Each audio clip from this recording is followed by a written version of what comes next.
माननीय श्री दिलीपजी वेंगसरकर सर यांचे या ठिकाणी आगमन होत आहे। एका जोरदार टाळ्यापासून आपण सर्वजण या ठिकाणी आदरणीय दिलीपजी वेंगसरकर सर यांचं स्वागत करत आहोत।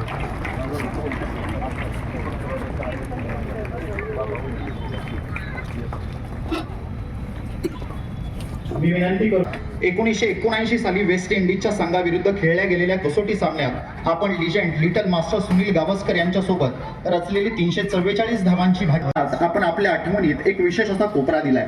3 सामन्यांमध्ये बॅक टू बॅक झळकवलेली 3 शतकं अजूनही विश्वविक्रमाच्या स्वरूपातच आहेत। असा पराक्रम करणारे आपण एकमेव भारतीय खेळाडू आहात। आपण 116 कसोटी सामन्यात 17 शतकांसह 6800 रणजीत सिंग मोदी जी,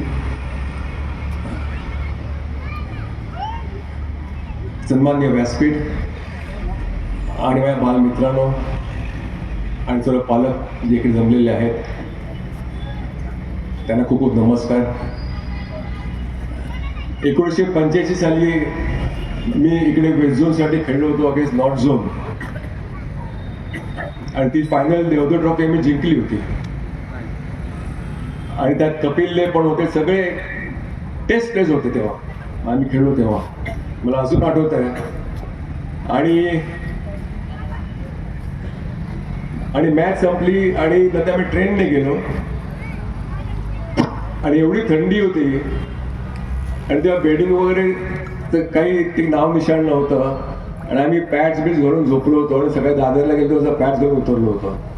तर असा आमचा प्रवास होता सोलापूरसाठी, पण खूप मजा आली तेव्हा। पण त्याच्यानंतर खेळण्याचं भाग्य इकडे आलेलं मला, परंतु आज विठ्ठलाच्या दर्शनाने मला आज एवढा आनंद झाला, अगदी अप्रतिम दर्शन झालं इकडे आमचं। आणि मी आणि मिसेस आम्ही इथे आलो होतो आणि जे रणजित सिंगनी जेव्हा पहिला मी त्यांना फोन केला की मी असं येतोय म्हणून, त्यांनी सगळी अरेंजमेंट केली होती, तर त्याचे मी खूप खूप आभार मानतो। सर्व क्रिकेटर जमले तिकडे, लहान लहान खेळाडू जमलेले आहेत, खूप आनंद आला, एवढे क्रिकेटर्स इकडे आहेत। तर मला वाटतं की आपल्यातच विराट कोहली, रोहित शर्मा सारखे प्लेयर्स पुढे येऊ शकतात। मला आठवते की 1971 सुनील गावस्कर जेव्हा आले, ते 15 वर्ष इंडियासाठी खेळले, 15-20 वर्ष खेळले। सुनील नंतर कोण असा जेव्हा हे झाला तेव्हा कपिल देव आले, कपिल देव खेळले अनेक 18-20 वर्ष, नंतर कोण सचिन तेंडुलकर आले, ते जवळ 20-25 वर्ष खेळले, नंतर विराट कोहली आले। तर मला वाटतं विराट कोहली नंतर जर प्लेयर याचा असेल तर आपल्यामधून सुद्धा निवडून येऊ शकतो, ते ध्यानात ठेवा। पण त्यासाठी तुम्हाला खूप मेहनत करायला लागेल।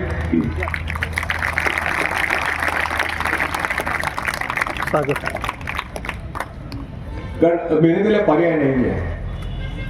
आपण नेहमी शॉर्टकट बघत असतो की आपल्या शॉर्टकटमध्ये आपल्याला कसं करता येईल, पण मेहनत सगळ्यात महत्वाची आहे क्रिकेटमध्ये। कुठच्याही खेळामध्ये, असं नाही की फक्त क्रिकेटमध्ये, पण कुठच्याही खेळामध्ये। आणि मला वाटतं की तुमच्यामध्ये तेवढी धीर तुमच्यामध्ये संयम असायला पाहिजे आणि आपण मेहनत करायची तुमच्यामध्ये एक ईर्ष्या असायला पाहिजे। आणि क्रिकेटचा असा गेम आहे की उन्हाताणामध्ये खेळायला लागतं तुम्हाला। आम्ही ऑक्सिजन ट्रेनिंग असतं, त्याच्यानंतर अनेक टुर्नामेंट्स असतात, under 12, under 14, under 16, under 19 tournaments असतात। तर प्रत्येक मॅचमध्ये, प्रत्येक टुर्नामेंटमध्ये तुम्हाला सातत्य राखायला लागतं आणि ते सगळ्यात महत्वाचं आहे। कारण मला वाटतं की केवळ 100 एका मॅचला केले, नंतर 8 इनिंगला काही 8 मॅचला काहीच नाही केलं, त्याला काही अर्थ नाही आहे। ते सातत्य सगळ्यात महत्वाचं असतं। कारण ॲज अ सिलेक्टर आम्ही फक्त सातत्य कोण राखते आणि कोण मॅच जिंकून देत आहे, मॅच जिंकून देणं सगळ्यात महत्वाचं आहे। तुम्ही 80 रन चांगले केले, तुम्ही मॅच जिंकून दिली तर ते सगळ्यात महत्वाचं असतं। आम्ही जेव्हा विराट कोहलीला जेव्हा टीम मध्ये घेतला तर तो 19 वर्षाचा होता आणि एक इमर्जिंग प्लेयर्स टुर्नामेंट म्हणून ऑस्ट्रेलियामध्ये असते, त्या टुर्नामेंटमध्ये आम्ही त्याला सिलेक्ट केला होता आणि इंग्लंड, ऑस्ट्रेलिया, न्यूझीलंड अशा बाकी टीम्स होत्या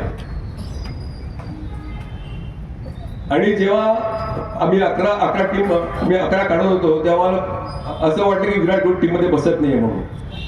आणि फक्त एक ओपनिंगचा स्लॉट फक्त रिकामा होता आणि विराटला मी विचारतो आम्ही ओपन करशील काय, असं मी ओपन करूंगा, उसमें कोई प्रॉब्लेम नाही. आणि न्यूझीलंडला आपण 270 मध्ये गुंडाळलं आणि विराटने ओपनिंग केलं आणि त्याने 123 नॉट आउट केले. कसं आहे 100 केल्यानंतर कोणी एक्साइट कोण विकेट फेकून देतं, परंतु त्याने असं बघितलं की इंडिया जिंकायला पाहिजे, तो एक शेवटपर्यंत उभा राहिला आणि हे सगळ्यात महत्वाचं आहे. आणि तिकडे आम्ही एक तय केलं की बाबा की हा इंडियासाठी आहे आता आणि मॅच्युअर्ड आहे. आणि मग आम्ही परत आलो, त्याच्या श्रीलंकेला आमची टीम होती, त्याला क्रिकेटला आम्ही पाठवला आणि मध्ये प्रत्येक सामन्यामध्ये खूप अप्रतिम फलंदाजी केली. आणि ऑफकोर्स फिटनेस सगळ्यात महत्वाचा आहे. आणि तुम्ही जर आपण बघाल की आता वयाच्या 38व्या वर्षी पण तो एवढा फिट आहे की 20 वर्षाच्या प्लेस आपण लाजलोय, म्हणजे असा फिटनेस आहे. टेस्ट मॅच मध्ये त्याने का निवृत्ती लवकर घेतली ते मला कळणार आहे, पण तो अजूनही आता अगदी आरामात 2-3 वर्ष खेळला असेल टेस्ट मॅचेस, तो आणि रोहित शर्मा दोघेही. आणि पण त्यांनी का निवृत्ती घेतली खरोखरच म्हणजे मला कल्पना करवत नाही, परंतु अप्रतिम प्लेअर. आणि असा आदर्श तुम्ही डोळ्याजवळ ठेवा, फिटनेस म्हणा, passion for the game, focus on the game, आणि सगळ्यात इम्प्रुव्हमेंट कशी करायची, कळलं का? म्हणजे इम्प्रुव्हमेंट सगळ्यात महत्वाची आहे. आम्ही every session, every match, every tournament you to improve. आणि जर तुम्ही इम्प्रूव्ह झालात तर तुम्ही पुढे करू शकाल. मी अंडर 14, अंडर 16, अंडर 19, अंडर 23 आहे. या हे जे एज ग्रुप आहेत सगळ्यात महत्वाचे एज ग्रुप्स आहेत आणि सगळे सिलेक्टर्स तुम्हाला बघत असतात. तर तुम्ही मेहनत भरपूर करा आणि मला वाटतं की आपल्याला चांगले क्रिकेटर्स पुढे येऊ शकतात आणि जेणेकरून महाराष्ट्राला खेळू शकतात, इंडियाला खेळू शकतात, IPL खेळू शकतात. मी ग्राउंड बघितलं, पण ग्राउंड बद्दल खूप प्रशंसा ऐकलेली आहे. तर इकडे आपल्याला चांगलं इन्फ्रास्ट्रक्चर मिळालेलं आहे, त्याचा फायदा करून घ्या. आणि त्या कोचेसचा आदर, प्रशिक्षकाचा आदर करा, आपल्या आईवडिलांचा आदर करा, कारण आईवडील तुम्हाला सोडायला येतात तिकडे आणि अख्खा दिवस मॅच बघतात, अख्खा दिवस प्रोत्साहन देतात, त्यांचा आदर करा आणि फिट राहा आणि एन्जॉय करा.